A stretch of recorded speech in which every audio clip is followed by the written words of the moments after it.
Saudi আরবের জুবাইলে একটি petrochemical প্ল্যান্টে হামলা চালিয়েছে ইরান। আজ মধ্যরাতে হওয়া এই হামলাটির পর প্ল্যান্টটিতে আগুন ধরে যায়। বার্তা সংস্থা এএফপি বলেছেন, এই প্ল্যান্টটি সৌদির জুবাইলে বিস্তৃত বাণিজ্যিক এলাকায় অবস্থিত। সৌদির প্ল্যান্টে হামলার কয়েক ঘন্টা আগে ইরানের পেট্রোকেমিক্যাল প্ল্যান্টে হামলা চালায় দখলদার ইসরায়েল। ধারণা করা হচ্ছে নিজেদের প্ল্যান্টে হামলার প্রতিশোধ নিতে সৌদিতে হামলা চালিয়েছে ইরান।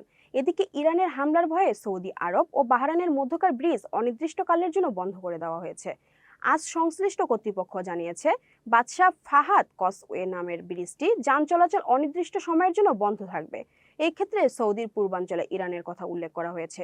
25 কিলোমিটার দীর্ঘ এই ব্রিজটি সৌদির সঙ্গে দ্বীপরাষ্ট্র বাহরাইনকে যুক্ত করার একমাত্র রাস্তা। এখান দিয়ে প্রতিদিন শত শত যানবাহন সৌদি থেকে বাহরাইন এবং বাহরাইন থেকে সৌদিতে আসে। যুক্তরাষ্ট্রের প্রেসিডেন্ট ডোনাল্ড ট্রাম্প ইরানের ব্রিজ ও বিদ্যুৎ অবকাঠামো হামলার হুমকি দেওয়ার পর সৌদি ও বাহরাইনে তাদের গুরুত্বপূর্ণ ব্রিজটি বন্ধ করে দেয়।